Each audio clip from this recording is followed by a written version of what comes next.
Okay po, so magandang umaga po mga kapatid na nandito sa Zoom. Ganon din po sa ating mga kapatid na nasa center at sa Zoom. Magandang umaga po sa bawat isa. So settle na po ba tayo? Mga nakahanap na po ng upuan? Okay, sige po. So magandang umaga po muli. So last week po, kung maaalala nyo po, atin pong itinuro sa atin ni Ate Sara kung ano po ba yung tinuturo ng Biblia patungkol po doon sa mga gantimpala na kaloob po ng ating Diyos. And ngayon naman pong umagang ito, mga kapatid, kung may mga gantimpalang ibinibigay po yung ating Diyos, meron din naman pong mga kahatulan na ipinagkakaloob. Kaya nga po, ang pamagat po ng ating pag-aaral ngayong umaga ay yan. So, ang mga kahatulan po ni Yahweh, at ito po ay kukunin po natin mula po sa aklat ng mga gawa, Kabanata 17, talata 30 hanggang 31. Sige po, tulad po ng dati, maaari po bang pakabasa, Ate Hana? Sound check. Mga gawa, chapter 17, verse 30 to 31. Sa mga nagdaang panahon ay hindi pinansin ng Diyos ang di pagkakilala sa Kanya ng mga tao. Ngunit ngayon ay iniuutos niya sa lahat ng tao sa bawat lugar na magsisid talikuran ang kanilang masamang pamumuhay. Sapagkat itinakda na ang araw ng paghuhukom sa sanlibutan. At ito'y buong katarungan niyang gagawin sa pamamagitan ng isang tao na kanyang hinirang.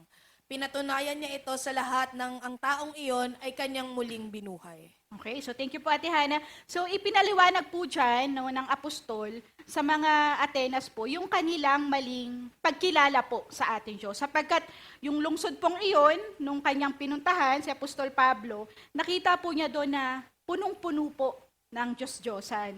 And sabi nga po, si Apostol Pablo, buong tapang po niyang ipinakilala sa kanila kung sino nga po ba yung Diyos na marapat kilalanin at marapat po na sambahin. So sabi po dyan sa talatang ating binasa, may sinabi po dyan, kita po ba? Ayan, kita. Sa mga nagdaang panahon. So specific po na tinutukoy, yung tinutukoy po dyan ni Apostol Pablo. At yung tinutukoy nga po niya dyan na sa mga nagdaang panahon, ayun po yung mga nagdaang henerasyon po ng tao na ano po sabi dyan, hindi po niya pinansin, balik ko, ng Diyos yung di pagkilala po sa Kanya ng mga tao. So hindi po pinansin ng ating Diyos yung pagtalikod po, yung hindi pagkilala ng tao po sa Kanya. So hindi po ibig sabihin na hindi po pinansin ng ating Diyos ay binaliwala po niya or tinolerate po niya yung mga maling ginagawa po ng mga tao. Ang ibig sabihin lamang po ay hindi po niya hinatulan yung pagtalikod ng tao po sa Kanya. Pero sabi dyan, ngunit ngayon, sa dahil po sa ating Panginoong Hesukristo, iniutos niya po sa lahat ng tao na sa bawat lugar, ano po sabi dyan, magsisit, talikuran ang kanilang masasamang pamumuhay. Bakit po nila marapat na gawin yun? Bakit kinakailangan nila na magsisi at talikuran po yung kanilang masasamang pamumuhay? Sapagkat may sinabi po dyan sa talata 31 na sapagkat itinakda na po niya yung araw po ng paghukom sa sanlibutan. So, hindi po pinangalanan dito, sapagkat sabi nga po dyan sa mga sumunod pa po ng mga talata, sa pamamagitan ng isang tao. So, hindi po pinangalanan ni Apostol Pablo kung sino po siya, pero wala naman pong iba yon kundi yung ating Panginoong Hesukristo. Sapagkat ang sabi po niya dito, yung taong iyon ay kanyang muling binuhay mula po doon sa mga patay.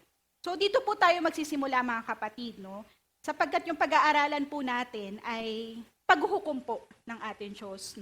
Yung katarungan po niya na malimit po na nai-interpret doon sa maiksing pamamaraan ng karamihan po ng tao dito po sa buhay natin. Kaya po, sabi po dyan, paparating ang panahon ng nahuhukuman po ng Diyos ang sanlibutan. So, huhukuman po ng Diyos yung sanlibutan. At paano niya po ito hukuman? Sabi diyan, sandaigdigan, kanyang nilikha sa pamamagitan ng Panginoong Hesukristo na siya ring isinugong manunubos. Ito ay gagawin po niya ng buong katarungan. Ayan po, buong katarungan.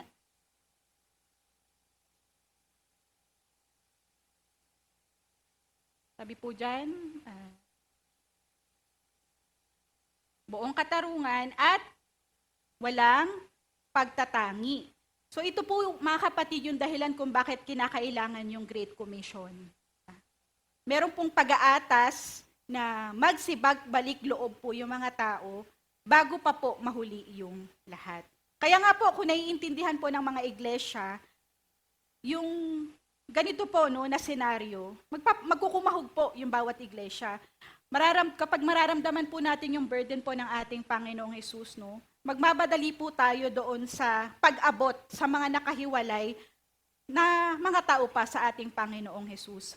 Sapagkat ano yung sinabi po dyan, itinakda na po yung araw ng paghukom sa lahat po ng tao dito po sa sanlibutan. And sabi pa po sa sumunod na paragraph, makatarungan ng Diyos kung humatol. Ngunit sa tao, sa ating panahon, at sa ating kasaysayan, siya rin ay pumipikit o hindi humahatol muna ayon sa nararapat. So ito po, napagkakamalan po ng iba na blessing po dahil hindi po sila hinahatulan. Kung ayaw ng Diyos naman itong ginagawa ko, bakit hinahayaan niya ako na gawin pa ito? Meron pa maririnig natin na kung ayaw ni Lord to, bakit pinagpapala niya ako? So hindi po pagpapala, mga kapatid, yung sukatan po ng gusto at ayaw ng ating Diyos. Walang iba po kundi yung salita na maliwanag sa bawat isa sa atin at yung banal po na espiritu na maliwanag po na nagsasabi ng ayaw at gusto po ng ating Diyos sa mga ginagawa po natin. And then sabi pa po dyan, ito ang katotohanan ng paghatol ng Diyos. Siya ay makatarungan, subalit ang mga paghukom niya ay dalawang uri. So ito pa po yung tatalakayin natin sa mga sumunod pa po. Pangkasalukuyan at pang walang hanggan. At ito nga po ang ating aaralin at susuriin ngayong araw po na ito. Sasagutin po natin yung katanungan na paano nga po ba humatol yung sa tao? At kung nauunawaan po natin itong paghatol na to, hindi po tayo magkakamali doon po sa mga nangyayari po sa ating buhay. Hindi po tayo magkakamaling intindihin, no, unawain yung mga bagay po na nagaganap po sa ating mga buhay. Sabi po diyan, una, humahatol po si Yahweh ayon sa kanyang sariling panuntunan. So hindi po sumusunod ang ating Diyos sa panuntunan po ng kung sino man po sa atin. No? Hindi po siya yung nagtatakda na, Lord, ito, i-bless mo to. Lord, ito, i-curse mo. So, hindi po tayo yung nagsasabi nun sa Kanya. Ang pwede lamang po natin gawin ay sundin po natin kung ano po yung gusto niyang gawin po natin. Sabi nga, bless those who He bless and curse those who curses. And sabi pa po doon, di ba, mahalin po natin no, yung Kanyang minamahal at kamuhian po natin yung Kanyang kinamumuhian. At yun po yung dapat po natin gawin sapagkat si Yahweh po ay may sariling panuntunan po ng kanyang paghatol. So sabi po dyan, kaiba sa tao kung humatol si Yahweh. So tayo po kasi mga kapatid, di ba? Tayo naapektuhan po tayo ng pagkakaibigan, naapektuhan po tayo ng pagkakamag-anak, naapektuhan po tayo ng mga relationships, and even po yung mga personal biases po natin, di ba? Hindi po natin agad makondem yung mga sarili po natin. Pero si Yahweh po, sabi nga, iba po siya kung humatol. Dahil nalalaman po niya ang lahat ng mga bagay at lihim sa tao, ang kanyang mga hatol ay matuwid at ganap. Sabi pa po, kung ito man ay naantala, ito ay dahil sa higit niyang mga dakilang layunin. So, nagusto rin pong iganap ng ating Diyos no, sa bawat isa po sa atin. Kaya po minsan yung mga masama, naiisip po ba natin no, na bakit yung mga masasama nagpapatuloy? No? Sapagkat kung iisipin din po natin ng mas malawak, kung hahatulan niya po yung masasama, madadamay po yung mga taong nais po niyang iligtas. Kaya nga po, paano ba nating uuriin yung mga paghatol po na ito? Isa pong halimbawa dyan, ang paghatol ng Diyos ay para po sa lahat. Sige po, hiningan ko po ulit si Hana. Roma chapter 2 verse 5 to 11. Ngunit dahil sa katigasan ng iyong ulo at di pagsisisi, pinabibigat mo ang parusang ipapataw sa iyo sa paghahayag ng puot ng Diyos sa araw ng kanyang paghatol, sapagkat siya ang gaganti sa lahat ng tao ayon sa kanilang gawa. Ang mga nagpapatuloy ng paggawa ng mabuti sa paghahangad ng karangalan, kadakilaan at kawalang kamatayan ay bibigyan niya ng buhay na walang hanggan. Tapos matinding galit at puot ang babagsak sa mga lumilikha ng pagkakabahabahagi at ayaw sumunod sa katotohanan dahil sa kalikuan. Paghihirap at kapighatian ang daranasin ng bawat gumagawa ng masama. Una ang mga Hudyo at gayon din ang mga Griego. Ngunit karangalan, kapurihan at kapayapahan ang tatamuhin ng lahat ng bawat gumagawa ng mabuti. Una ang mga Hudyo at gayon din ang mga Griego, sapagkat ang Diyos ay di nagtatangi. Okay, so thank you po Ate Hana. Sabi nga po dyan, sapagkat yung Diyos po ay hindi nagtatangi, ano pong sinabi dun sa verse 6? Siya po ay gaganti sa lahat ng tao ayon sa kanilang gawa. So pag sinabi pong lahat ng tao, sino po yan?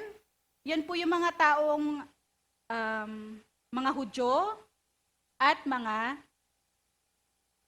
Griego. At yun po yung mga taong binubuo ng dalawang lupon. Sabi ko nga po dyan, yung mga Hudyo at mga Griego. And then, ano po yung mga Hudyo at mga Griego na doon? Sabi po doon, ito pong mga Hudyo, sila po yung Israel o bayan po ng ating Diyos. Samantalang yung mga Griego naman po, ito po yung mga bansa na itinakwil po ng ating Diyos o sa madaling salita, sila po yung mga hintil kung tawagin. And sinasabi po riyan na yung paghatol po ay ayon po sa ginawa ng tao. Bakit po, no? Bakit po ayon sa ginawa ng tao? Sapagkat si Yahweh, kung ano po yung iyong ginagawa, ayun po yung iyong pinapanampalatayanan. Wala po kay Yahweh yung confusion ng maraming tao po ngayon. Kasi yung maraming tao po ngayon, sinasabi nila halimbawa, Kristyano sila, pero yung pamumuhay po nila ay hindi po Kristyano. So walang ganun po sa ating Panginoon. Pag Kristyano ka dapat mamuhay. Pag hindi ka Kristyanong mamuhay, edi hindi ka Kristiyano, di ba? So simple lamang po at wala pong confusion yon sa ating Panginoon. Sabi ko nga po, kung ano po yung iyong pinaniniwalaan, yun po yung iyong sinasampalatayanan. At kapag pinapaniwalaan mo po siya, dapat, kung ano po yung ginagawa mo, yun po yung iyong pinaninindigan, at yun po yung iyong isinasapamuhay. So kung hindi mo ginagawa yung mga bagay na yon, kahit na ano pang sabihin mo kapatid, then hindi po naniniwala yung Diyos, no, sa iyong sinasabi. And halimbawa po, halimbawa po kung tayo po, di ba, kahit uma-attend po tayo linggo-linggo, no, ng pagtitipon, mapa-physical man po yan, or mapa-online, kung hindi naman po natin pinapanampalatayanan at isinasagawa po yung ating pong mga naririnig, then mga kapatid, masakit man pong sabihin, pero wala pong saysay yun. Diba? In fact, lalo lamang po tayong nabubuyo doon sa pagmamatigas at pagsuway, sapagkat nagkakaroon po tayo or nabibigyan po tayo ng excuse na, ay, uma-attend naman ako. Ay, nakikinig naman ako. Diba? Pero yung pakikinig po dapat ay may uuwi po sa paggawa. Sapagkat yun po yung mithiin ng pakikinig. So hindi po tayo nakikinig para makinig lamang, nakikinig po tayo para umusbong po yung pananampalataya ng bawat isa na kung hindi po natin pipigilan ay mauuwi po sa pagsunod sa ating Diyos at sa Kanya pong mga salita. And wag din naman po nating ipagkamali, no, na hindi naman po ibig sabihin na nadadaan sa gawa. Ang ibig sabihin lamang po nun, kung ano po yung sinasabi mo na pinaniniwalaan mo, ay dapat lapat doon sa ginagawa mo sa iyong buhay. So, wala pong Jekyll and Hyde sa mga Kristiyano. Familiar po ba tayo doon sa Jekyll and Hyde? Ayun, may nag-amen. So, libro po siya. Isa po siyang novel na ang title ay, siguro sa mga book lover, no? The Strange Case of Dr. Jekyll and Mr. Hyde. So si Dr. Jekyll po kasi, mabait siya, respected po siya, matalino po siyang scientist, pero meron po siyang alter ego. Ano po yung alter ego niya? Masama pala siya and then gumagawa po siya ng mga krimen. So kung i-relate po natin yun sa ating pagkakristyano, wala pong Krisyanong Jekyll and Hyde. Wala pong Kristyano na dalawa yung personality, no? Goody-goody, obedient kapag nasa loob ng iglesia, pero kapag nasa labas naman, wild, no? At go with the flow para po makiisa doon sa sanlibutan. So wala pong ganong Kristyano. So nawa po nasusundan po natin yon, mga kapatid. And sabi pa po dyan, yung paghatol nga po ng Diyos ay hindi naghingino. Ito po ay para sa lahat, mapahudyo man po o Griego. So wala pong tinatangi doon. Kaya nga po yung Israel, kahit sila po ay bayang hinirang, hahatulan din po sila ng ating Diyos. Ayon po doon sa pamantayan ng paghatol, doon din po sa ibang mga bansa. Okay. So sabi pa po dyan, pangalawa, sa parehas po na mga talata, yung paghatol po ni Yahweh ay ayon doon po sa kanilang mga gawa. So yan pa rin po yan sa Roma 2:5-11. So hindi po uubra sa Diyos yung pangangatwiranan po natin na, Lord, alam mo naman po yung puso ko, alam mo naman na kahit ginagawa ko tong masamang bagay na to ay mahal kita. No? So wala pong ganun kay Yahweh. No? Pag ginagawa mo yung salungat sa Kanya, then hindi mo siya mahal. No? Katulad nung inawit natin kanina, diba? Dineclare natin na mahal kita, Lord. So kung mahal talaga natin yung ating Diyos, dapat yon at sumusunod tayo doon sa Kanyang salita. Kaya sabi po ng ating Panginoon, He who loves me will obey my command. So ganun lamang po siya kasimple sa ating Panginoon. So lahat po ay hahatulan ayon po doon sa kanilang mga gawa. And then, next po, no, sabi dyan, yung paghatol po ng Diyos, walang pagtatangi. Ayan po yung ikatlo. Sabi doon, sa 11, sapagkat ang Diyos ay di nagtatangi. Okay. So, wala pong mayaman, walang mahirap, walang sikat, walang di sikat, walang mahina o walang malakas po sa ating Diyos. Kaya po, makikita po natin, or sa mga napag-aaralan po natin, diba, na sa huling paghuhukom, doon po sa white throne judgment, nakatayo po sa harapan yung mga dakila at aba, yung mga great at yung mga humble. Sapagkat, sabi ko nga po, kung humatol si Yahweh, wala po siyang pagtatangi.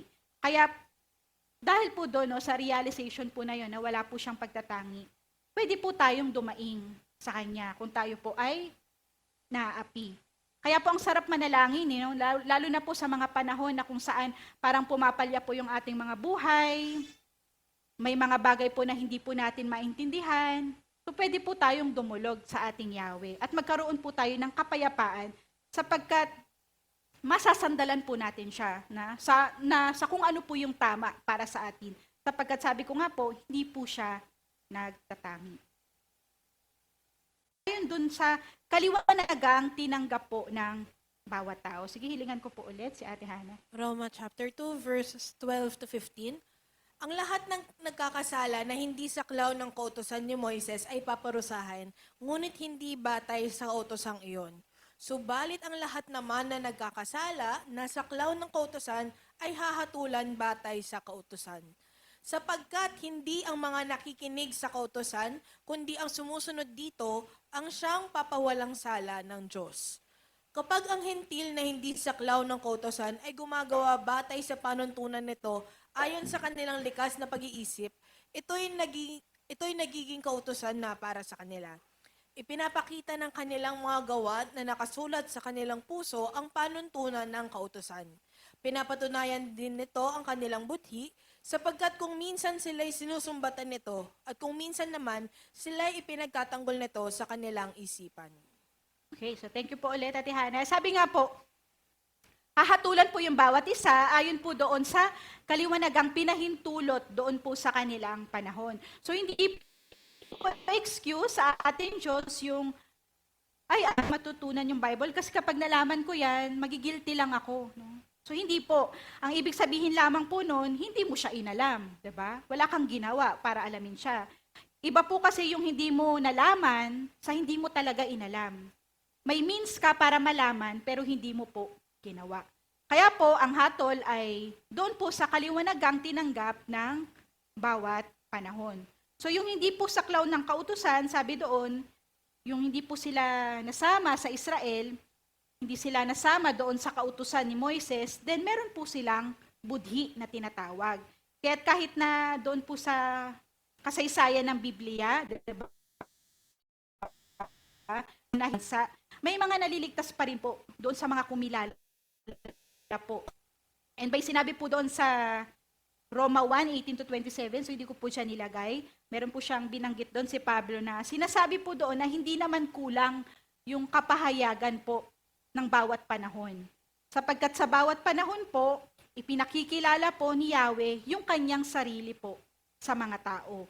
Pero yung dahilan daw po ng iba, kaya hindi po nila nakikilala yung ating Diyos, ay sapagkat pinili po nila na maghaka-haka, at yun po yung kanilang sinunod sa halip po na sundin yung liwanag na ipinahihintulot po ni Yahweh sa kanila pong panahon. At ito po yung sinasabi po ni San Pablo sa 12, may sinabi po siya dyan, no? Ang lahat ay nagkasala na hindi saklaw ng kautusan, so yan po yung binasa natin kanina, at nagkasala na saklaw ng kautusan ay hahatulan batay sa kautusan. And sabi ko nga po, hahatulan ayon dun sa kaliwanagang tinanggap. So kung hindi po naipangaral sa kanila yung ebanghelyo ng tama, then meron pa rin pong kaliwanagang pagbabasihan yung ating Diyos sa paghatol po sa kanila. So yung paghatol po ng ating Diyos, ayon nga po dyan, no, sa kaliwanagang tinanggap, wala po itong pagtatangi, at ito po ay ayon sa gawa ng bawat isa. At ang hatol po na to ay applicable po sa lahat po ng tao. And then, isa pa po, nakatangian po ng paghatol ng ating Diyos ay ayon lamang po sa katotohanan. Sabi po dyan sa Roma 2:16, ako na lamang po ang babasa. Sabi dyan, ayon sa magandang balitang aking ipinapangaral, mangyayari ito sa araw na ang mga lihim ng lahat ng mga tao'y hahatulan ng Diyos sa pamamagitan ni Kristo Jesus. So, ang mga lihim ng lahat ng mga tao'y hahatulan ng Diyos. So, talos po ng Diyos yung lahat po ng ating mga lihim, mga kapatid. Pati po yung motibo ng ating mga isip, motibo po ng ating mga puso sa ating pong mga ginagawa. Tayo po mga kapatid, kahit matatagal na po tayo magkakasama dito sa iglesia, hindi po natin kayang hatulan yung laman ng puso at isipan po ng bawat isa. Ang kaya lamang po nating hatulan ay yung panglabas na pisikal at yung ginagawa po niya. Kung halimbawa, masama yon yung ginagawa ng kapatid na yon, sasawayin po natin, di ba? So kung mabuti naman po yung ginagawa niya, i-comment po natin. Pero kahit na sabihing mabuti yung kanyang ginagawa, hindi naman po natin alam kung may masama po siyang intensyon doon sa ginagawa po niyang mabuti. No? Baka nag-Jekyll and Hyde na po pala siya. At kung nakagawa naman po siya ng mali, hindi rin naman po natin masasabi na kung talagang nagkamali lamang po siya or talagang sinadya po niya, no, yung pagkakamali po na ginawa niya. Pero yung ating Diyos, alam po niya yung lahat po ng iyon. No? Sabi nga, pagdating po ng araw, pag hindi po nagpakumbaba yung tao sa Kanya at hiningi po ito ng tawad, then malalantad po yung mga lihim ng puso ng tao pong iyon at hahatulan po ito ng Diyos sa pamamagitan po ng ating Kristo Jesus. At nakakakilabot po at nakakatakot kung iisipin, di ba? Ito rin po yung sinasabi ng mga propeta na hindi lang dapat kalugdan, hindi lang dapat mahalin, no? Hindi lang man po dapat paglingkuran, no? Dapat din pong katakutan. Meron po dapat tayong banal na pagkatakot po sa ating Panginoong Diyos. Upang nung sa bawat sandali po ng ating mga buhay, may nakakakita man po o wala, mga kapatid, sa ating pong mga ginagawa, lagi po nating iisipin na gawin po yung tama, no? Lagi po nating damhin at gawin po yung mga bagay ng tama. Sapagkat, sabi nga po, nakikita po ng ating Diyos yung lahat po ng ating ginagawa. No? Wala pong lihim sa Kanya. Kaya nga po, dito po sa una, no, paano nga po humahatol si Yahweh sa tao, humahatol po si Yahweh ayon po doon sa Kanyang sariling panuntunan. So pangalawa nga po, paano nga ba humahatol si Yahweh sa tao? Ikalawa po dyan is humahatol si Yahweh ayon po sa kanyang sarili at pangkasalukuyang layunin para sa tao. Siguro po minsan narinig na po natin sa mga biruan o di po kaya usapan, no, na Lord, bakit di mo pa siya kunin? No? Doon sa mga taong nakagawa ng masama po sa atin or minsan na ibibiro po natin siya sa mga politiko po na ayaw po natin. No? Lord, what if kunin mo na po siya para mapalitan na po siya? No? Pabiro po siya, pero maaring yun po talaga, no, yung gusto ng kanilang damdamin para po doon sa mga nagsasabi na yun. Pero si Yahweh po, magtataka tayo minsan din na yung mga masasama ay nananatili at nagpapatuloy. Naghihinakit po tayo doon, di ba? Para tayong yung salming, sabi mo hinahayaang magpatuloy yung masama. Pero sa huli naman po, itong salmistang ito ay nag-submit naman po siya doon sa kalooban po ng ating Yahweh. So, bakit kaya kinukuha ni Lord lagi yung sa tingin po natin na mabuti, no? Maririnig po natin minsan, Lord, bakit mo po siya kinuha? No? Madami pa naman pong masasamang iba dyan na dapat nauna. Bakit hindi po yun yung iyong inuna? And nagkukos po yun ng pagdaramdam po sa atin sapagkat hindi po natin talos ng lubusan yung kalooban po ng ating Diyos. So, yung ating Diyos, meron po siyang pansarili at pangka sa lukuyang layunin para po sa tao. So, tingnan po natin yung ilan po sa mga halimbawa po dyan. Sabi po dyan muna, ilulubos at ang karampatang hatol sa bawat isa sa walang hanggan. So, lahat po ay bibigyan ng sulit, pero dito po, no, sa buhay po na ito, kasi nga po pangkasalukuyan. So, hindi po lahat ay sa buhay po na ito, sa kasalukuyan. Hindi po lahat ay napaparusahan, no? Hindi po lahat ay nagkakamit ng kanilang gantimpala. In fact, sabi nga po ng Panginoong Hesus, sa buhay na ito, sabi po niya, daranas kayo ng maraming pasakit at pagdurusa. And then, Apostol Pablo na maraming paghihirap sa mga matutuwid, ngunit sila ay ililigtas po ng ating Diyos sa lahat po ng iyon. And sabi pa po doon, may isa pa pong sinasabi, no, na sa buhay nga pong ito, namamayagpag po yung masasama.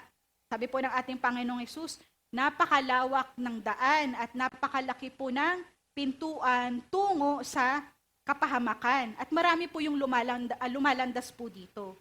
Samantala, makitid naman po yung daan at makipot naman po yung pintuan doon po sa tamang daan. At sabi doon, kakaunti yung lumalakad po dito. So dito po sa ating buhay, sa pangkasalukuyan, marami po yung masama at sila nga po yung namamayagpag. Mamamayagpag po sila hanggang doon sa Antikristo, hanggang sa dulo po ng millennium, at pag nag-invite pa po sila, no, yung masama po o yung diablo, sasama po yung marami at sila po ay maghihimagsik. Kaya po mga kapatid, hindi po tama para po sa ating mga Kristiyano na isipin at sukatin po yung katarungan po ng ating Diyos sa mga nangyayari lamang po dito sa mundong ating ginagalawan. Sapagkat ang sabi niya po doon, ang mga hatol ni Yahweh sa kasalukuyan ay batay po sa kanyang iginaganap na layunin para po sa lahat ng mga nilikha. Kabilang po ang mga tao. So sabi po dyan, iginaganap na layunin. So present progressive po yan, no? Sa lahat ng mga nilikha, hindi lamang po sa ating mga tao, pati po sa mga anghel at sa mga nilikhang makalangit. At dahil dito, ang nagiging tingin ng tao sa mga hatol na ito ay tila kulang o labis. Kaya dito po, nanggagaling ang mga propeta at apostol sa kanilang paghikayat sa mga mananampalataya na magtiwala ng lubos sa katarungan ni Yahweh. So wag po nating sukati, no? Dapat i-settle po natin sa ating mga isipan na yung ating Diyos mabuti, 'di ba? Yung ating Diyos makatarungan po siya, no? Para hindi po natin sinusubok yung ating Diyos sa bawat nangyayari po, no, sa ating mga buhay. Kaya nga po, sabi po diyan, yung isang halimbawa na binabanggit po diyan, yung mga halimbawa na mga hatol na pangkasalukuyan at hindi ganap, so makikita po natin ito sa Genesis 6, verses 4 to 7. Verse 4. Ngayon, may mga higante sa ibabaw ng lupa. Sila ang naging bunga ng pakikipagtalik ng mga anak ng Diyos sa mga anak ng tao. Ang mga higanting iyon ay tinanghal ng mga dakilang bayani at tanyag na tao noong unang panahon. Verse 5, nakita ni Yahweh na laganap na ang kasamaan ng tao sa daigdig at puro kasamaan na lamang ang palaging nasa isip nito. Kaya't labis na ikinalungkot ni Yahweh na nalikha pa niya ang tao. Sinabi niya, lilipulin ko ang lahat ng taong aking nilalang. Lilipulin ko rin ang lahat ng hayop at mga ibon. Ikinalulungkot kong nilalang ko pa ang mga ito. Okay, so hatol po ito ng ating Diyos sa pangkasalukuyan. So maganda po yung kasamaan po ng tao. At nagpasya na nga po yung ating Diyos na lilipulin niya po niya yung so historical judgment po siya ng ating Diyos. Hatol po na pwede po nating isama sa pangkasalukuyan. And hindi nga po siya pang walang hanggan pa. Yung dahilan po ng ating Yahweh, no, kung bakit niya po ito isinagawa ay nung lipulin po yung tao ay dahil nalubos na nga po yung kasamaan ng tao. At hindi lamang po mga tao, pati po yung meron po diyang binabanggit, mga higante po, no, sa ibabaw po ng lupa, pilim. So hinatulan po yung tao, hinatulan po yung mga nipilim, hinatulan po yung mga anak ng Diyos. Hatol po na ito ay ayon lamang po doon sa pangkasalukuyan lamang. Hindi pa po yan yung hatol po sa kanila, doon po sa pangwalang hanggan. Okay, so sabi pa po dyan, sa mga talatang nabanggit, hinatulan nga po ni Yahweh yung sangkatauhan. Kasama po yung mga nipilim at mga anak ng Diyos, mga nilikhang makalangit na naghimagsik. Yan nga po yung sinasabi ko kanina. Ang mga hatol na ito ay hindi pa lubos. Ang mga tao ay nasa Hades pa, ang mga nipilim ay sinasabing nanatili dito sa lupa bilang mga unclean o bastard spirits, at ang mga anak ng Diyos ay nakapiit sa Tartaro kung saan sila naghihintay ng araw ng paghukom sa kanila. Sa makatuwid, no, so ito pong mga nilikhang ito, noong panahon po ni Noe, maliban po kay Noe at doon po sa kanyang pamilya, ay nahatulan po lahat sila. Ngunit sila nga po ay naghihintay pa doon sa hatol po na pang walang hanggan. So pangkasalukuyan lamang po yung hatol at pansamantala lamang po habang hindi pa po dumarating yung pang walang hanggang hatol po sa kanila. Ang mga ito ay nahatulan na, ngunit hahatulan pa ng pang walang hanggang hatol. Okay, so mga napipiit po na mga anak ng Diyos. At muli po, maaari pong pakibasa. Ikalawang Pedro chapter 2 verses 4 to 5. Hindi pinatawad ng Diyos ang mga anghel na nagkasala. Sila'y itinapon sa impyerno kung saan sila'y iginapos sa kadiliman upang doon hintayin ang araw ng paghukom. Dahil sa kasalanan ng tao noong unang panahon, ginunaw ng Diyos ang daigdig sa pamamagitan ng baha. Wala siyang iniligtas maliban kay Noe na nangaral tungkol sa matuwid na pamumuhay at ang 7 niyang kasama. Okay, so ayan po yung binabanggit ni Pedro, no? Yan po sa ikalawang Pedro 5.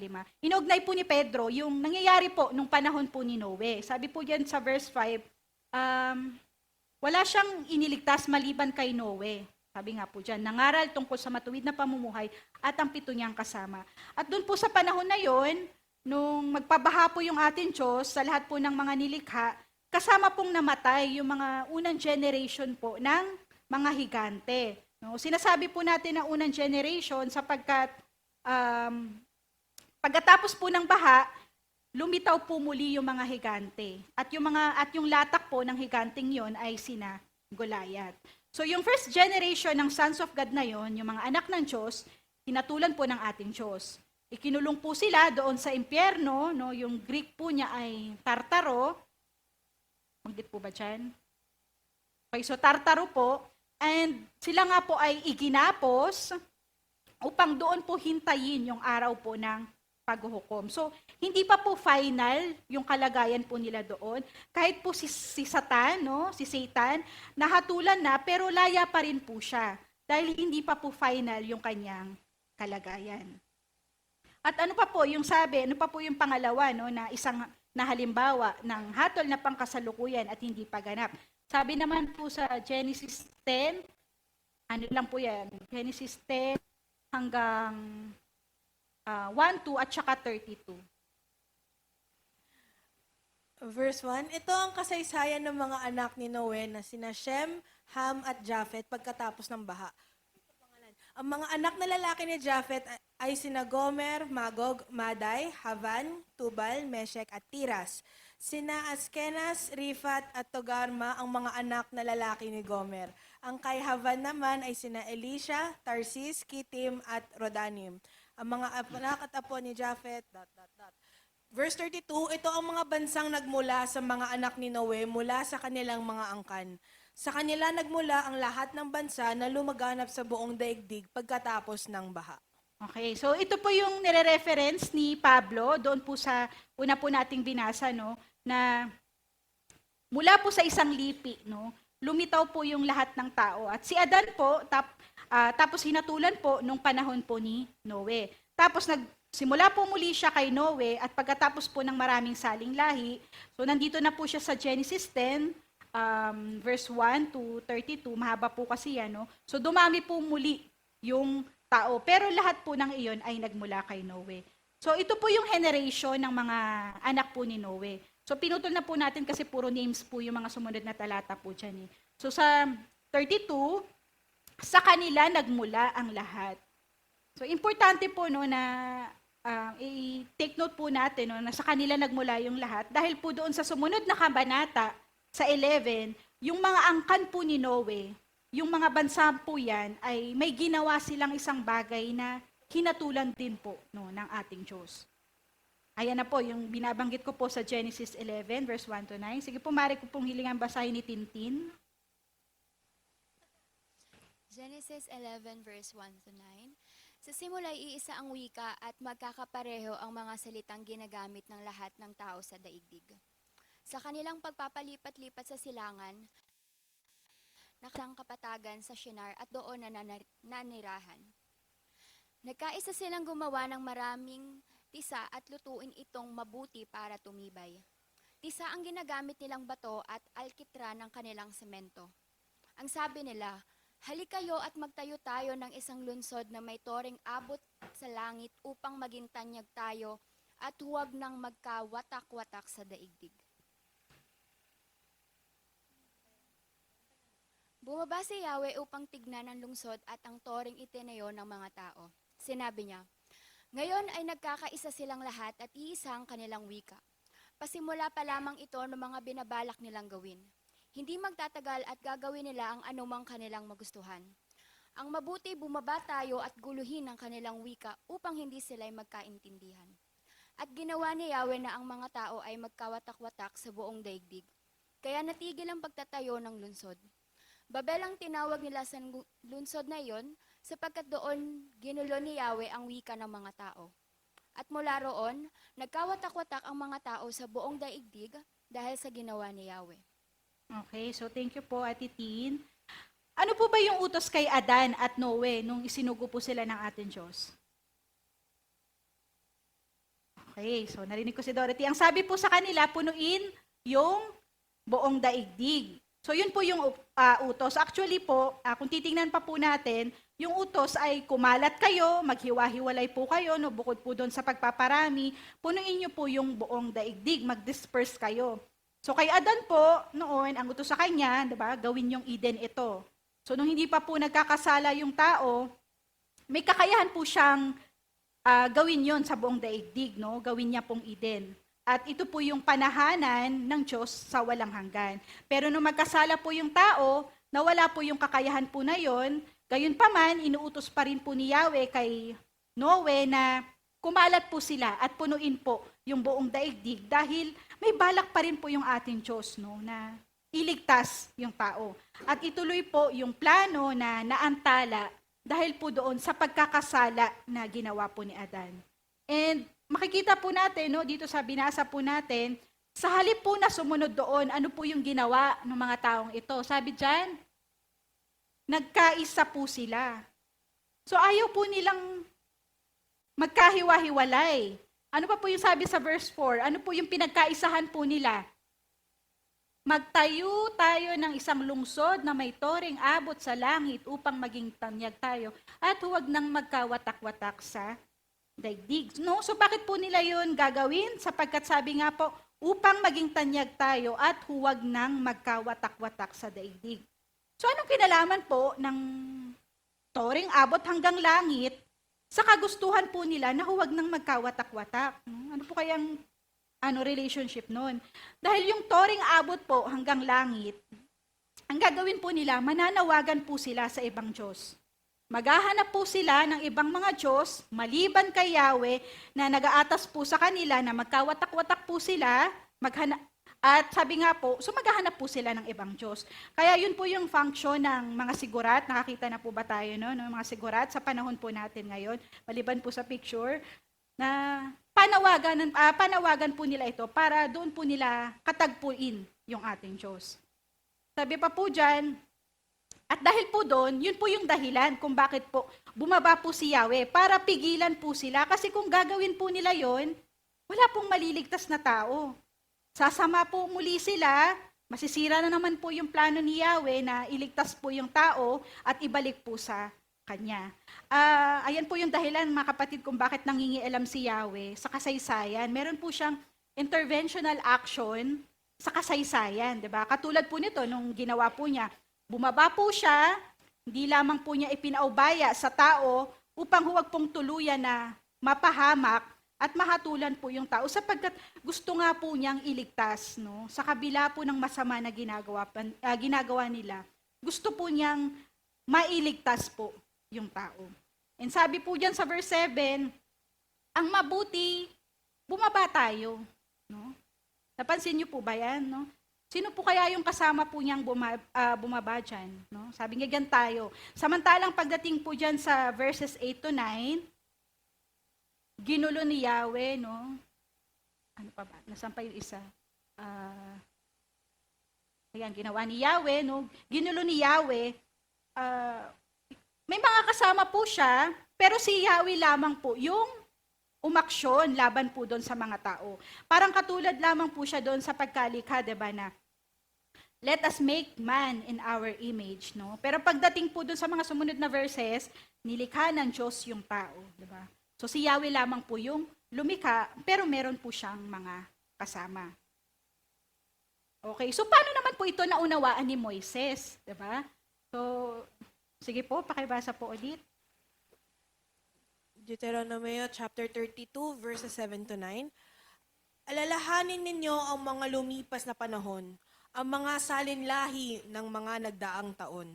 Tanungin ninyo ang inyong ama at kanilang sasabihin, pati ang matatanda at kanilang sasaysayin. Nang ipamahagi ng kataas-taasang Diyos ang ipapamanang lupain, nang ang mga bansay kanyang hati-hatiin, mga hangganan nito'y kanyang itinakda ayon sa dami ng mga anak niya. Pagkat ang lahi ni Jacob ang kanyang pinili, sila ang kanyang tagapagmanang lahi. Okay, so nung kinukwentuhan po ni Moises yung liping pong iyon, nung panahon na iyon, sabi niya po dyan, buhay pa yung kanilang mga ama at mga ninuno. Yan po yung mga binabanggit niya dyan. And sabi nga, tanungin niyo sila, no? At malalaman niyo yung kwento. Parang ganun po yung sinasabi ni Moises. At ano nga po yung kwento po na yun? Yun po yung binabanggit yan sa verse 8, diba? Yung nangyari po doon sa Genesis 10 at sa 11, at yung pagbaba po ni Yahweh para paghiwa-hiwalayin po yung tao. Sabi nga po doon, ipinamahagi ng kataas-taasang Diyos ang ipapamanang lupain. At yung mga bansang hinati-hati po na yon ay itinakda niya po yung hangganan po na yon. So, sino po yung nagtakda ng mga boundaries ng mga bansa? Walang iba po kundi yung ating Yahweh. And then sabi ko nga po dyan sa in-underline ko, itinakda niya po iyon ayon po sa dami ng mga anak po niya. And sa iba pong mga denominasyon, ine-interpret po nila yung mga anak, yan, yung mga anak po na binabanggit po dyan, sa Israel daw po, no? Sapagkat nire-relate po nila yan sa verse 9 dito, na sapagkat ang lahi ni Jacob ay kanyang pinili, sila ang kanyang tagapagmanang lahi, no? Pero sabi nga po, itong Deuteronomy, yung sinasabi po ni Moises po dyan, ay nire-reference back niya nga po doon sa Genesis 10 at 11. Wala pa po kasi yung Israel niya noong panahon na yun. Wala pa nga po si Abraham niyan eh, di ba? Sa 10 and 11, ano pong nangyari? Nagkawatak-watak po, di ba? Yung mga bansa, yung mga tao, And then doon naman po sa Genesis 12, doon naman po nangyari na tinawag po si Abraham. So mula po dito sa mga bansang ito na pinagwatak-watak po ng ating Diyos, tinawag po niya si Abraham upang magsimula pong muli ng bayan na ituturing po niyang kanya. At yun nga po yung lahi, no, na magiging lahi po niya mula po kay Jacob, at yun po yung Israel. Kaya po hindi po pwedeng, yung tinutukoy po niya dito ay yung mga anak niya, ay yung mga Israel po, di ba? Ang totoo po niyan, pag sa ibang mga manuscript po, sa ibang mga pag-aaral, yung tinutukoy po siya ng mga anak, ayun po yung mga anak na Elohim, no? Yung mga Bien Elohim, mga Bien Elyon. At sabi nga po, ano pa ulit yung nangyari po dyan, di ba? Nung bumaba po si Yahweh, paghiwa-hiwalayin po yung mga bansa, hinahati-hati niya po ito. Pagkatapos, inassign niya po yung bawat bansa ayon po doon sa mga dami ng mga anak na kasama niya, yung mga Elohim. Kaya po nung panahon po ni Daniel, 'di ba, kung maaalala po natin, meron po siyang tinatawag na Prince of Persia, 'di ba? Merong Prince of Greece. At sa Israel naman po, yung bayan ng Diyos, ang inassign po niya doon ay si Michael, no? So si Michael po, sabi, good angel po siya. And yung Prince of Persia at Prince of Greece ay mga masasamang anghel na kumakalaban po kay Michael, kay Daniel, at kay Gabriel. Okay, so sabi po dyan, nagkawatak-watak nga po yung mga lahi, and then itinakda niya po yung mga boundaries, inassign niya po sa ibang mga Diyos, yung mga bansa para po isupervise po sila, para nga po hindi sila tuluyang sumama. At pagkatapos po nun, tumawag po siya ng isang tao na ang pangalan po ay Abraham. Sige po, maaari pong pakibasa. Genesis chapter 12 verses 1 to 3, tinawag ng Diyos si Abram. Sinabi ni Yahweh kay Abram, lisanin mo ang iyong bayan, ang tahanan ng iyong ama at mga kamag-anak, at pumunta ka sa bayang ituturo ko sa iyo. Pararamihin ko ang iyong mga anak at apo at gagawin ko silang isang malaking bansa. Pagpapalain kita at gagawin kong dakila ang iyong pangalan at ikaw ay magiging pagpapala sa marami. Ang sa iyo'y magpapala ay aking pagpapalain at ang sa iyo'y susumpa ay aking susumpain. Sa pamamagitan mo, lahat ng mga bansa sa daigdig ay aking pagpapalain. Okay, so tumawag po siya, no, sa pamamagitan po ni Abraham. So hindi po nag-give up si Yahweh. Bumagsak si Adan, tuloy pa rin siya. Bumagsak yung lipi ni Noe, itutuloy pa rin po niya, di ba? Sabi nga po, tatawag siya ng isang tao at si Abram yaon. At ito pong si Abraham, nanampalataya po siya. Kaya di ba po, pinalitan yung kanyang ngalan. At siya'y pinawalang sala po ng ating Diyos. So, magsisimula siya kay Abraham. And then kay Abraham, magmumula si Isaac. Sa Isaac naman, kay Isaac naman, magsisimula si Jacob. At kay Jacob po, magsisimula yung Israel na bayan po ng Diyos. So, sa dalawa po na yun, naging dalawa po ngayon yung bayan. Una po, yung bayan po ng ating Diyos na nagmula po kay Abraham, at yung bayan naman po na iwinaksi po niya. Diba? Yung mga bayan po na ipinailalim doon sa mga anak po ng Diyos na tinatawag na po natin, no, sa Biblia na mga hintil. And then sabi po dyan sa verse 3, sa pamamagitan mo. Okay, no? So dahil nga po nag-fail yung lipi po ni Noe, then nag-fail. And then nag-fail din po si Adan. So sa pamamagitan na po ni Abraham at yung pong kanyang mga anak, lahat po ng mga bansa sa daigdig, yung mga bansa pong nahiwalay, ay kanya pong pagpapalain. Mga bansa sa daigdig ay aking pagpapalain. So may pag-asa pa po, kung iisipin po natin. Yung mga bansang nakahiwalay po sa pamamagitan po ng lipi po ni Abraham, 'di ba? Kaya nga po sa kasaysayan ng Israel, sa Israel kahit ano pong sama nila, 'di ba, pine-preserve po sila ng ating Diyos. Hindi po sila agad hinahatulan, 'di ba? Hatulan po sila ng Diyos, pero pine-preserve po sila ng Diyos. Nangingialam po yung Diyos sa kanila, 'di ba? Naroon po siya nung pinatapon sila sa Alexandria, nung naroon po siya nung pinatapon sila sa Babylon, nung ipinagapi po sila sa mga Assyrians, no, para po sila ay turuan. So, nakingialam po talaga yung Diyos dahil gusto niya pong tiyakin na darating po doon sa henerasyon na kung saan yung ating Panginoong Hesukristo. Kaya sabi po doon sa Galatia, pagdating po ng isinilang ng babae ang isang anak na lalaki na siyang naging manunubos po natin. So, take note po, takdang panahon. No? Bakit po? Dahil si Yahweh nga po yung ating Diyos, siya po yung nagmamaniobra nung panahon po na yon at hindi nga po siya kayang pigilan. Hindi po yun kayang pigilan ni Numan. Hindi mabibigo po si Yahweh sa kanyang layunin na iligtas po yung mga magbabalik loob po sa kanya sa pamamagitan po ng ating Panginoong Hesukristo. Kaya po nung dumating yung ating Panginoong Hesukristo, binuksan po muli yung pintuan para po sa lahat ng bansa. Hindi na po sa mga Israel lamang. Hindi na po Israel lamang yung makakarinig po ng aral. 'Di ba? Yung lahat po ng mananampalatayang Israel at lahat po ng makakarinig po ng aral at mananampalatayang Hintil, kabilang na po sila. 'Di ba? So lahat po ay naging pantay-pantay po sa harapan ng ating Diyos. So walang Griego, walang Hudyo, walang lalaki o babae, walang matanda o bata, 'di ba? So tayong lahat po ay naging pantay-pantay sa harapan po ng ating Panginoong Hesukristo. And sabi pa po diyan, ngunit ito pong mga nilikhang makalangit nga po na ito, itong mga anak po ng Diyos na pinagkatiwalaan ni Yahweh, ay natukso rin po sila, 'di ba? Nagpabaya po sila, pinag-imbutan po nila yung pinag-imputan ng ahas, 'di ba? At ayun po yung binabanggit doon sa awit 82 verses 1 to 7. Sige po, pakibasa po. Verse 1, ang Diyos ang namumuno ng pulong sa kalangitan, sa pulong ng mga Diyos, ganito ang kapasyahan. Dapat ninyong itigil na paghatol na hindi tama. Tumigil na ng paghatol ng napanig sa masasama. Bigyan ninyong katarungan ang mahina at ulila at huwag ninyong aapihin ang mahirap at may dusa. Ang marapat na tulungay ang mahina at mahirap, sa kamay ng masasama sila'y dapat na iligtas. Verse 5, anong pagkamangmang ninyo wala kayong nalalaman? Sa gitna ng kadilimay doon kayo nananahan. Sa ibabaw ng daigdig ay wala ng katarungan. Ang sabi ko, kayo'y Diyos, anak ng kataas-taasan.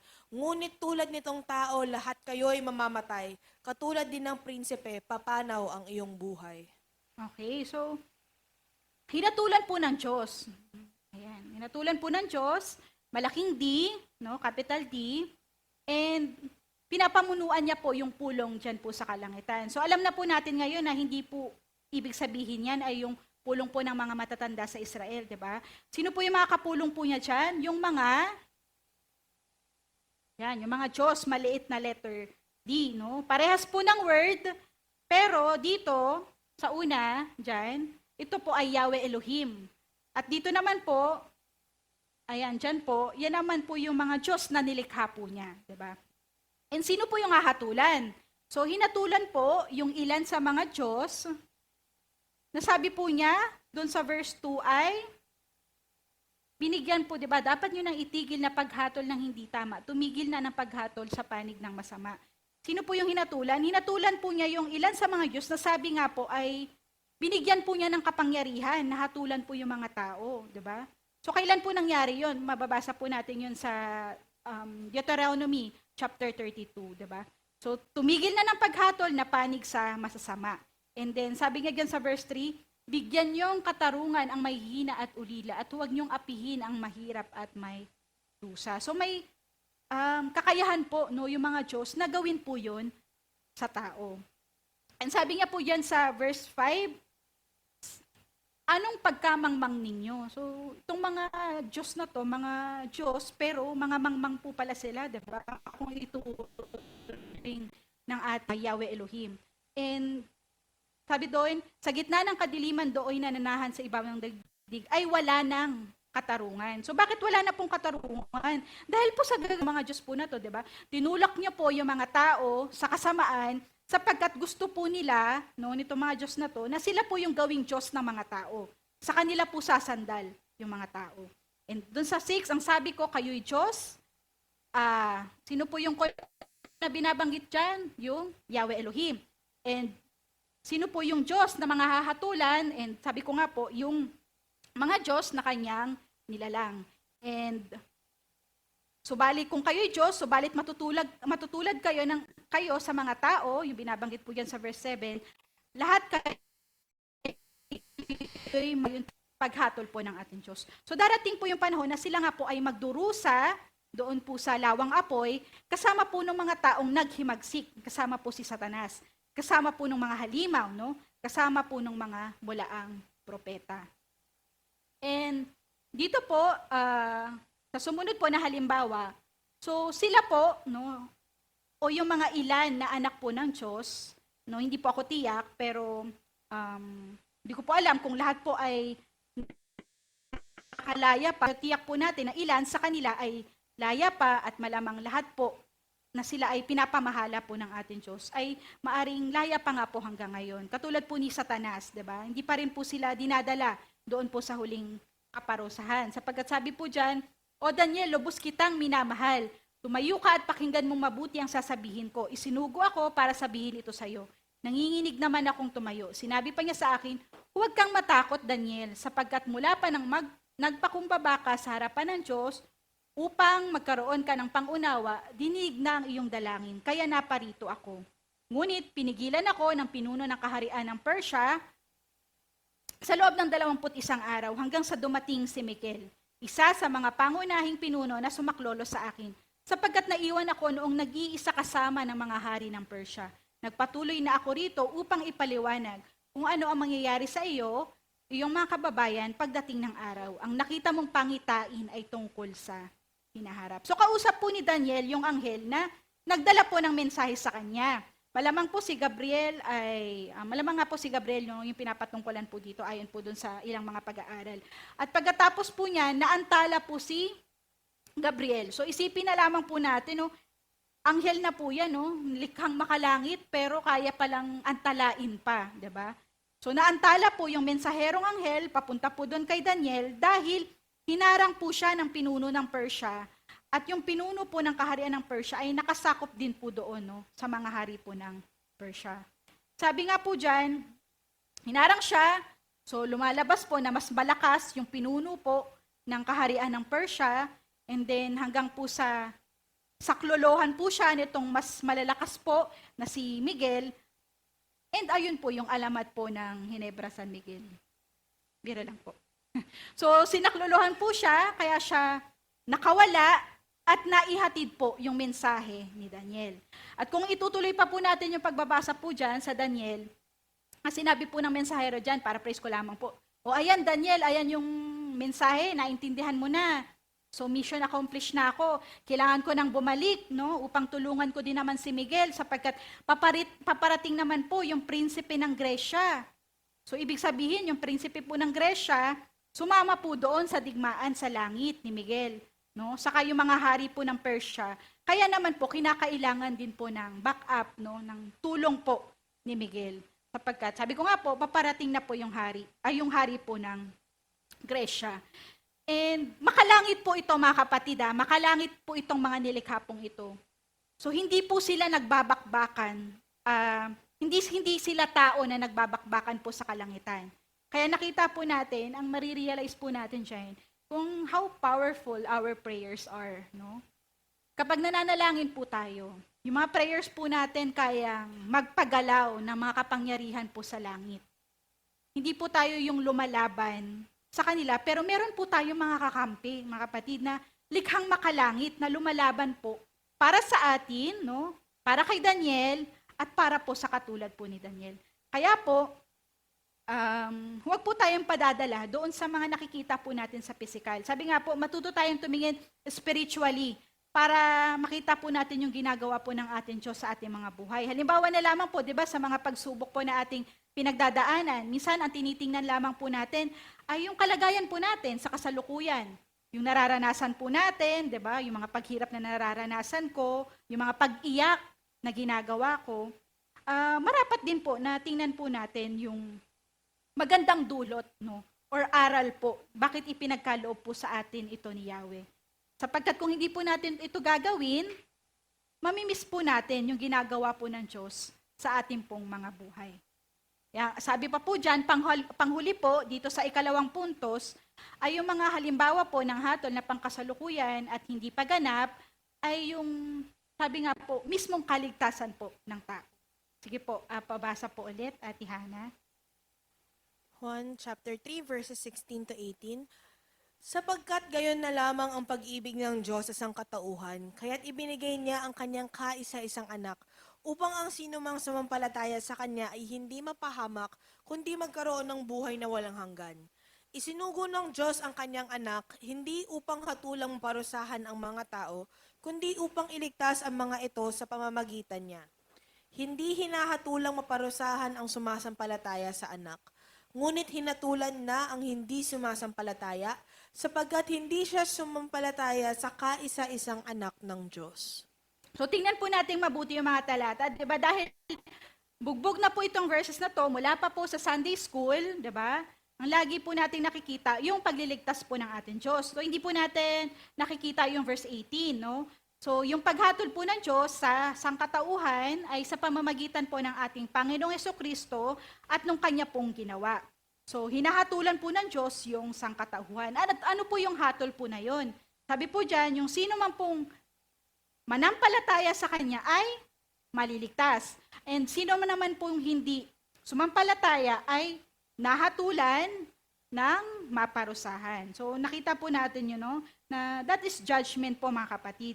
Pero hindi pa po yun yung judgment na pangwalang hanggan. Dito lamang po yun, no? Sa lupa, no? Sa kaligtasan. So maaring ligtas ka, pero kapag nagpabaya ka, mawawala ka doon sa kaligtasan. Maari namang hindi ka paligtas ngayon, pero pag nanampalataya ka sa Diyos, maliligtas ka po, di ba? At ayun po yung hatol ng Diyos sa tao. So ngayon po, nakita kung kanina po, pangkasalukuyan. So ngayon naman po, sisilipin po natin ng mabilis. So unti na lamang po yung mga talata dito. So, sabi diyan sa 3, humahatol po si Yahweh ayon sa kanyang sarili at pangwalang hanggang layunin para sa tao. So sa kasalukuyan, kaya po hindi pa inilalapat po ng ating Diyos yung mga hatol ayon po doon sa kasalanan ng tao o ayon po doon sa kabutihan ng tao sapagkat nagliligtas pa po yung ating Diyos, 'di ba? May mga ginagawa pa po siya. Hindi pa po niya pwedeng hatulan, no? For example, yung dyablo, no, ipadala po sa lawang apoy dahil pag ginawa po niya 'yon, then kailangan niya pong ipadala na rin yung lahat po ng tao sa lawang apoy na hindi po nanampalataya sa kanya. So hindi rin po niya pwedeng patayin yung mga masasama sapagkat kapag ginawa po niya 'yon, then kailangan niya pong patayin din yung mga Kristiyanong nag-i-struggle at gumagawa rin po ng kasamaan. So hindi niya po yun, hindi niya po hinahatulan ayon po sa nararapat sa ating panahon. So yung paghatol po niya ay laging nalalatayan po nung kanyang layunin, no, na pagliligtas po para sa tao. Kaya po, ang hikayat po sa mga Kristiyano, ano po yung hikayat? Magtiyaga, di ba po? Maging matapat, magtiis, sapagkat may ginagawa pa po yung Diyos sa ating pong mga buhay, mga kapatid. At kung gusto po nating makita yung pagtunay na paghatol, at yun po yung paghatol na pangwalang hanggan. Sabi po dyan, katulad ng nabanggit na, ilulubos at igaganap ni Yahweh ang karampatang hatol sa bawat isa sa walang hanggan. Pagdating ng takdang oras, igagawad ng Diyos sa pamamagitan ng Panginoong Hesus ang ganap niyang katarungan po yan para sa lahat ng tao at lahat ng mga nilikhang makalangit. Tatalakayin lamang natin ang para sa mga tao, ito ay igaganap niya sa dalawang paghuhukom. So ano po yung unang paghuhukom? So yung paghuhukom po sa mga nananampalataya.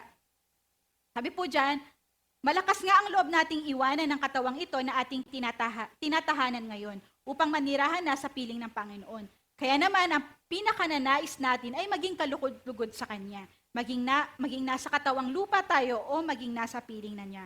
Sapagkat lahat ng tao ay haharap sa hukuman ni Kristo at tatanggap ng nararapat ayon sa ating mga gawang mabuti o masama nang tayo'y nabubuhay pa sa daigdig na to. So malinaw po ito na dalawa, either nasa katawang lupa tayo, no? Katawang lupa kung ikay Kristiyano, and then nasa piling ng Diyos, no? Kung ikaw ay Kristiyano. So wala pong in between, walang middle state of existence ang tao. Wala na pong laman yung piling ni Abraham, 'di ba? So sa mga hindi mananampalataya, so nasa katawang lupa ka or kapag namatay ka, nasa Hades na sila. So ganun lamang po 'yun, mga kapatid. And then sabi po dun sa verse 10, sabi po, lahat tayo. So, yan. So, lahat po tayo, lahat ng naligtas, haharap po doon sa hukuman ni Kristo. So, ito po mga kapatid, madami pa rin po mga Kristiyano yung hindi po alam yung bagay po na ito. Diba? Na kahit Christian po tayo, ay hukuman pa rin po tayo ng ating Diyos. Diba? Doon po sa hukuman ni Kristo. Hindi para po iligtas o ipahamak, sapagkat ligtas na po tayo eh. Yung kaligtasan at kapahamakan po mga kapatid, dito lamang po yon sa pangkasalukuyan. Yung kahatulan pag ikaw po ay nanampalataya. Kaya pagkatapos po nating mamatay, haharap po tayo at tatanggap po ng nararapat ayon po doon sa gawa po nating mabuti o masama. Kailan po yon? No? Kailan po yung gawang mabuti at masama? Nung tayo po ay namumuhay pa dito sa daigdig. So ito po yung pinag-aralan natin last week, 'di ba? Yung itinuro po sa atin ni Ate Sara. Kaya po yung buhay po natin bilang Kristiyano, yan po ay bagong buhay na. Lahat po ng ating kasalanan, no, sa nakaraan ay nawala na po, 'di ba? Binura na po ng ating Diyos. Pero meron na po tayong bagong buhay ngayon. At ito po yung bibilangin ng ating Diyos. Kung ano yung ginawa po natin sa buhay po na to. Kaya po sabi doon ni Apostol Pablo sa unang Korinto, may binabanggit po siya doon, di ba? May mga gawang matutupok lamang. Yun po yung pinag-aralan natin last week, no? May mga papasok doon sa kaharian na tamang-tamang naligtas lang, no? So lahat po ng gawa nila ay matutupok nga po. So isipin po natin, papasok po tayo sa pangwalang hanggan na wala po tayong ipepresent sa ating Diyos, no? Wala po tayong ipapakita sa Kanya na ginawa mo nung buhay ka pa bilang isang Kristiyano dito sa lupa. At yun po yung nakakalungkot mga kapatid, di ba? So tamang-tama lamang po yung pagkakasunod po ng aral natin, no? From gantimpala, tapos naman po ngayon ay mga kahatulan. And paalala po ito sa atin, di ba? Na huwag po nating itapon yung ating pagkakristyano.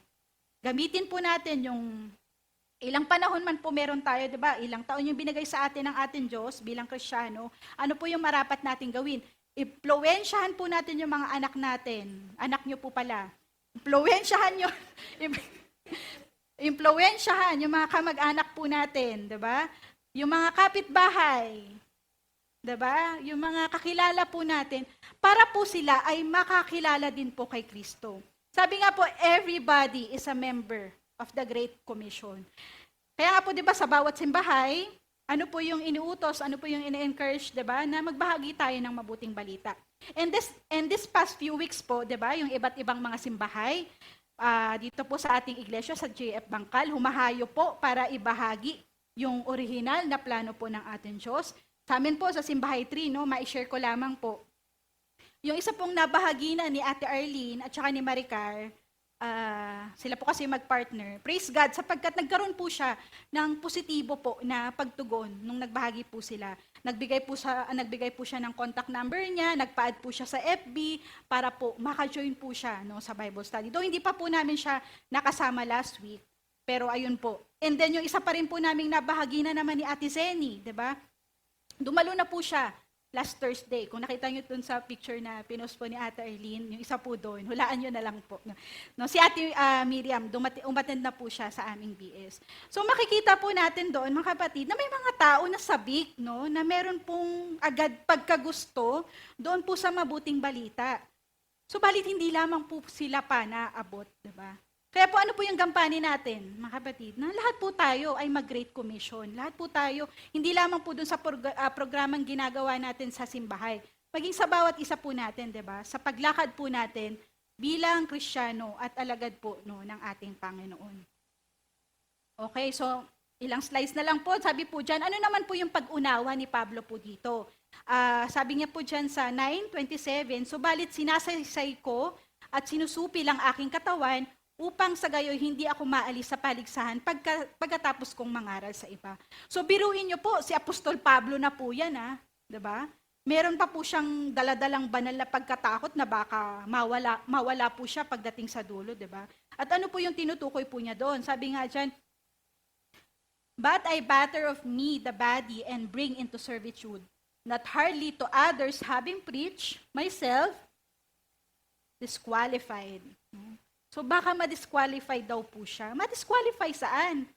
So doon po sa mga gantimpalang, ipagkakaloob po sa kanya ng ating Diyos. Sabi ko nga po, merong papasok sa kaharian po ng ating Diyos sa pangwalang hanggan na disqualified po doon sa mga gantimpala. At ako po personally, I think hindi po lahat no mga kasiwa po kasama ni Kristo. Not everyone will sit with him. Sapagkat ano po yung sabi niya? If you suffer with him, then surely you will be glorified with him. And ano po yung imbitasyon po sa atin? We are invited to the sufferings of Christ. We are invited to the inconvenience of the Christian life. Para po hindi masayang yung ating pong pagkakristyano. No? Huwag po natin laging pipiliin mga kapatid yung madaling daan, yung magaan, yung komportable at lagi pong masaya tayo, 'di ba? So ang pipiliin po natin ay yung gustong gawin po ni Yahweh sa ating mga buhay at lagi po 'yon, no. Hindi tayo paminsan-minsan lamang or may pipiliin lamang po tayo. So laging piliin po natin kung ano po yung gusto ni Yahweh sa ating mga buhay. And dito po sa huling paghuhukom, ito na po yung huling paghuhukom. So kung babasahin po natin 'yan, no, hindi na po natin babasahin. Dito po bubuhayin po yung lahat nang hindi po nakasama doon po sa unang pagkabuhay na tinatawag po na rapture. So, yung dalawang witnesses, tsaka yung napugutan po doon sa Revelation 20. So, hindi na po kasama dito sapagkat nauna na po silang buhayin muli. Pero yung lahat po ng hindi nabuhay, mula po kay Adan hanggang dito po sa dulo ng 1,000 taon na namatay, ay bubuhayin nga pong muli. So, hahatulan po sila. At ito po yung hindi naligtas pero meron po silang kasama. Yun po yung mga nangamatay doon po sa panahon ng 1,000 taon at doon po sa mga nangamatay sa 1,000 taon, meron pong nangaligtas pa po doon, no? Dahil nanampalataya pa rin po sila sa ating Panginoong Hesus. Kaya po makikita po natin dyan, binuksan muli yung aklat po ng buhay. At ang sabi po doon, yung hindi po nakasulat doon, ay itatapon po doon sa lawang apoy. Pero yung mga nakasulat naman po doon, na mga nagsisampalataya during the 1,000 years, hindi po sila kasama dyan, syempre. And dahil po, nakasulat nga po yung pangalan nila doon sa aklat ng buhay, pero bubuhayin din po silang muli. At ano po yung basehan ng hatol? Sabi po dyan sa verse 12. Sabi nga po, yung basehan ng hatol, yung aklat, di ba? Kapareha po doon sa hukuman ng Panginoong Hesukristo. Hahatulan po sila ayon po doon sa kanilang ginawa. At ano po yung makikita po natin dito? So yung mga nangaligtas, hahatulan sila ayon sa kanilang ginawa. Yung mga hindi naman po nangaligtas, dahil hindi po sila nagsisampalataya, ay hahatulan pa rin po, ayon din po sa kanilang mga ginawa. At ano po yung lawang apoy na binabanggit po dyan? Kasi may binabanggit po dyan na lawang apoy. Ito yan. Sa verse 20, ang sabi po, at ang diablong nandaya sa kanila ay itinapon sa dagat na apoy at asupre na pinagtapunan din sa halimaw at sa huwad na propeta. Magkasama silang pahihirapan. Araw at gabi, magpakailanman. So yung diablo, nilikhang makalangit po yan, kasama po ng mga huwad na propeta, mga tao po yon. So magkasama po sila doon sa lawang apoy. Siguro, iba-iba lamang po ng lugar, no? Or kwarto, no? Hindi po natin masabi. Pero yung mga nilikhang makalangit po na yan, na nahimagsik po sa ating Diyos, at yung mga taong naghimagsik po din sa ating Diyos, lahat po ng hindi nakasulat doon sa aklat ng buhay, ay doon po yung kanilang patutunguhan. At pag tinanong po tayo, ano kayang karanasan po nila doon? Ayan po, yung sinasabi dyan, no? Magkakasama silang pahihirapan, araw at gabi, magpakailanman. Ayan po yung totoong may forever, mga kapatid. May forever po doon sa lawang apoy, at may forever naman din po sa piling po ng ating Diyos. So ngayon po, ano po yung napag-aralan at ano po yung natutunan po natin ngayong umaga? So paano nga po ba humatol yung ating Panginoong Yahweh po sa tao, di ba? Nakita po natin yung 3 puntos. Una nga po, humahatol po si Yahweh ayon po doon sa kanyang sariling panuntunan. Hindi po panuntunan ng tao, kundi panuntunan po ng ating Diyos. Pangalawa, humahatol po si Yahweh ayon sa kanyang sarili at pangkasalukuyang layunin po para sa tao. At ikahuli po, humahatol si Yahweh ayon sa kanyang sarili at pangwalang hanggang layunin po para sa tao. Lagunin po natin ngayon yung ating pag-aaral. Sabi po dyan, makatarungan ang ating Diyos. Igagawad po niya ang lubos na hatol sa lahat sa takdang panahon. Gayunpaman, At sa kasalukuyan, hindi pa natin nakakamtan lahat ito dahil sa ang ating Diyos ay nagpipigil. So, hindi pa nga po natin nakakamtan yung mga rewards na deserve po natin at hindi pa po lubusang nakakamtan yung punishment po na deserve naman po ng mga masasama. Sabi po dyan, nagpipigil pa siya sa paghatol sapagkat nais niyang ang mga tao ay magbalik loob sa Kanya at mangaligtas mula po sa kapahamakan. Kung hindi man po tayo lubos na nagagantimpalaan sa kasalukuyan, ituloy pa rin po yung pagsunod sa ating Diyos at paggawa po ng mabuti. Hindi po ito masasayang, mga kapatid. Kung hindi naman po lubos na napaparusahan sa kasalanan, ipagsisi pa rin po ito upang walang pagsisihan sa pangwalang hanggan. Huwag po nating sukatin yung buhay at yung pagpapala sa kung ano lamang po yung mayroon o wala sa kasalukuyan. Manapa, matutong magtiwala, at umasa sa Diyos na magagawad ng parusa o gantimpala ayon po sa nararapat pagdating sa walang hanggan. At sabi nga po doon, yung mga ligtas sa kapamahakan, ayun po yung grace po ng ating Diyos. So nawa po mga kapatid sa umaga pong ito, nawa po yung realization po natin patungkol po doon sa gantimpala na natutunan po natin from last week, at yung kahatulan po ng ating Panginoon ay igagawad po niya sa lahat po ng tao. Kaya muli po, magandang umaga po.